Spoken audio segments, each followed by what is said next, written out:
네, 안녕하세요. 주동석입니다.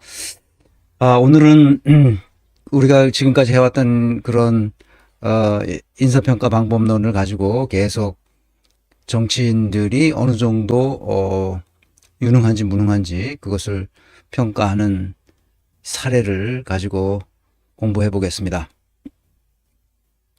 자, 제가 지난번에 한 2시간 가까이 또 앉아 있을 테니까 아, 좀 곤란해서 오늘 또 한번 1시간 이내로 주파해 보겠습니다. 우원식이 왜 갑자기 나왔느냐? 우원식이 국회의장으로서 뭐라고 했는데 이제 그럴 줄 알았습니다. 그리고 우원식에 이어서 최고위원들을 어떻게 인사평가하는지에 대해서 잠깐 또 얘기하겠습니다. 우선 국제적으로 아주 큰 뉴스가 났죠. 날리면이 된 바이든입니다. 바이든이 선거 107일 남기고 후보를 사퇴했습니다. 해리스 여자 어디죠? 남미 출신인가요?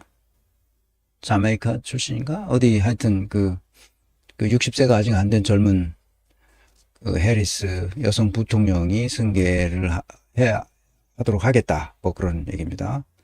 이제 각 주지사들 중에서도 몇 명의 이름이 거론되고 있고요.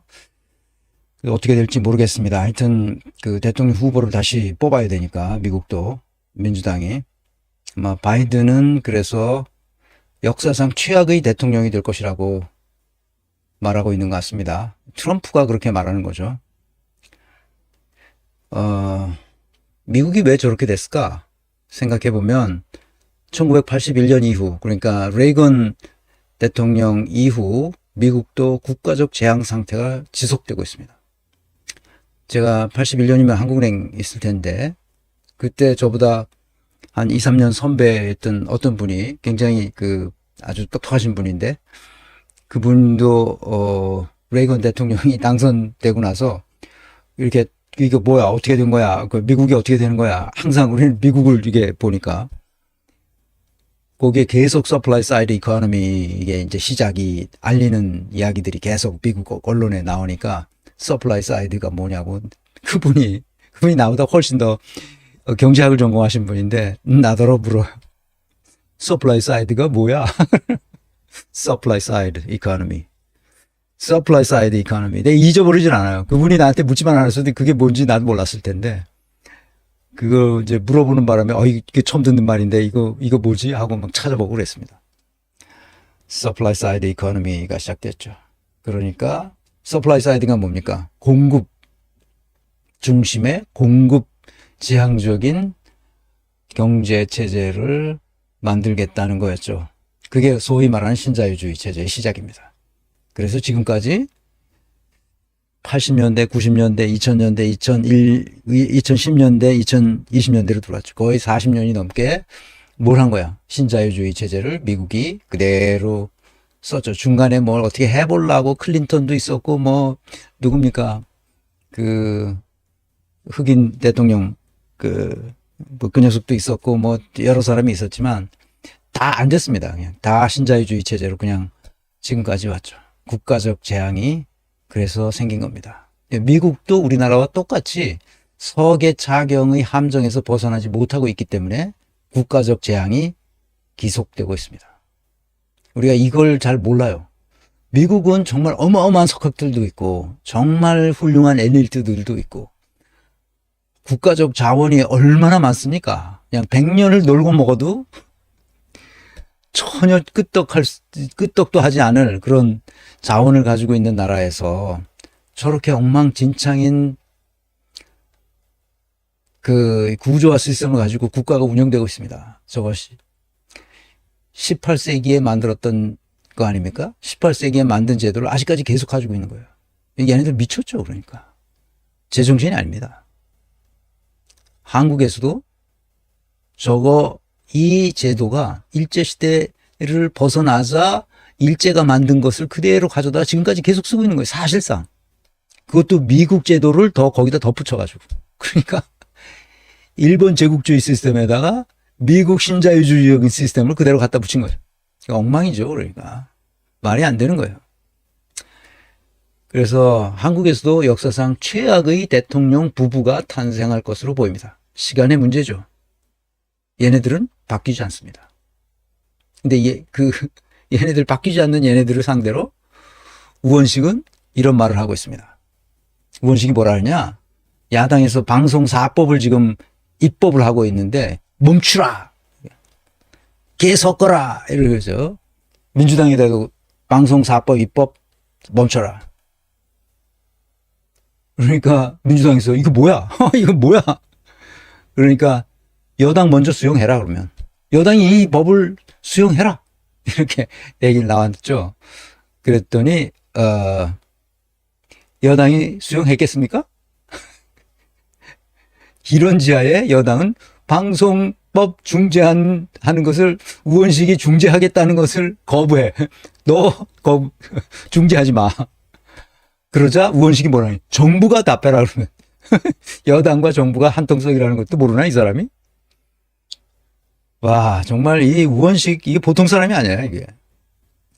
국민의힘에 매우 실망했다. 무책임한 태도다. 이렇게 우원식이 말했대요. 참 웃기는 거죠 진짜. 그것뿐인가요? 또 뭘 제안했느냐? 우원식은 2026년 개헌 국민투표를 실시하자. 헌법을 개정하자. 2026년에. 그러니까 임기가 단축되는 거지. 이게 누구야? 조국이 주장하던 거 아니야. 조국이 12석을 마련하고 나서 이걸 주장했지. 그게 윤석열에게 공식적으로 했어요. 원포인트를 해도 좋고 전면적인 개편을 해도 좋으니까 그거 상관없이 우리가 합의하는 만큼 개헌하자. 이렇게 얘기를 제안을 했죠. 우원식이. 그러자 윤석열과의 개헌을 대화하자고 우원식이 제안을 했어요. 그랬더니 대통령실은 들은 척도 안 하고 입법부 논의사항이니까 나한테 말하지 마라. 니들끼리 알아서 해라. 이렇게 해버린 거죠.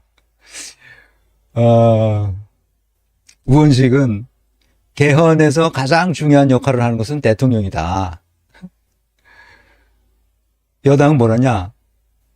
개헌 제안하는 것은 윤석열의 임기를 단축하는 거고 조기 대선을 하겠다는 거 아니냐? 이 정치적 의도가 있는 거 아니냐? 이렇게 반발하고 있는 거예요, 지금. 우원식은 이게 바보도 아니고 이거 윤석열이 어떤 인간이라는 걸 아직도 모르고 있다는 거예요. 그 국회의장이 딱 돼서 위에서 이렇게 하면 자기가 한 말씀 하시면은 네 알겠습니다 하고 이럴 거라고 생각하고 있는 거야. 그 시간만 끄는 거야 이게. 이게 김진표, 박병석이 하던 방식을 똑같이 하고 있다고. 내가 그래서 이제는 얘가 바보였구나. 정말 바보죠. 윤석열이 누군지 한번 돌아다 보겠습니다. 내가 그냥 기억나는 걸로 적었어요. 윤석열은 자기 자신을 스스로 붕괴시키는 사람이에요. 이거는 검사 시절부터 이래왔어요. 왜? 다른 사람한테 거짓말하고 속이고 술 먹고 뭐 어떻게 첼리스트하고 그 검사들 변호사들하고 모여서 자 우리가 하나다 뭐 이러고 그랬다는 거 아니야? 그게 점점 밝혀지고 있잖아 지금. 근데 이게 대통령이 돼서 이런 게 아니야. 검사 시절부터 이랬다는 거야. 최강욱이 말하잖아. 검사 때도 이랬다고. 청와대 기능을 용산 국방부, 이게 대통령 되기 바로 직전서부터 대통령 이 당선인 시절서부터 지금까지 보자고. 청와대 기능을 용산 국방부로 이전해서 천문학적인 낭비했어요. 국고를 낭비했죠. 국정을 마비시켰어요. 이렇게 하는데 천공과 무속이 개입된 의혹이 있어요. 이태원 참사가 일어났습니다. 대참사죠. 159명의 젊은 아이들이 죽었습니다.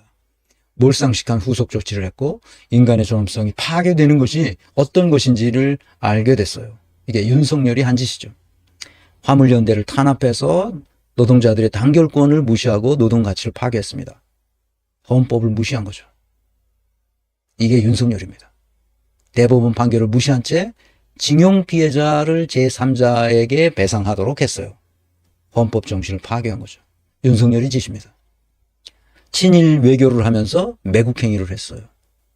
반중 외교에 따라서 막심한 경제적 피해를 한국이 입었습니다. 윤석열의 짓이죠. 양곡관리법 개정안을 거부했습니다. 그래서 농촌이 소멸되는 것이고 국토가 파괴되는 이런 행위를 서슴지 않았습니다. 농촌이 소멸된다는 것은 국토가 파괴된다는 뜻과 같아요. 윤석열의 짓이죠. 헌법을 무시한 것입니다. 미국은 용산 대통령실을 도청했어요. 그런데 괜찮다. 우리의 동맹, 우리의 미국 다 괜찮다. 아무 문제 없다. 안보의 핵심 기능이 파괴됐는데 괜찮다고 그럽니다. 어떻게 이것을 바로잡았는지 아무도 알지 못합니다. 기자들도 물어보지도 않습니다. 김건희를 국정 파트너로 정했습니다. 혼자는 할 수가 없어요. 그러니까 국정 파트너로 김건희를 정했어요. 그러니까 김건희가 나서서 이것저것 다 합니다. 못하겠으면 그만두라고 해야 될 텐데 김건희가 자기가 나서서 뭘 합니다. 이젠 V1과 V2가 서로 바뀌었죠. 양평 고속도로 종점을 무단으로 변경했습니다. 그리고 아무 말도 하지 않고 있습니다. 답변도 안 하고 있고 그걸 다 원희룡에 떠넘겼습니다. 침묵하는 자가 범인이죠. 검찰 특수활동비 불법적으로 오남용한 것이 드러나서 100몇십억이 그냥 국고에서 날아갔습니다. 국민에 대한 사기 행위를 한 것이죠. 해병대 최수근 상병이 사망했습니다. 그 사건에 불법적으로 개입했다는 증거들이 확실하게 드러나고 있습니다.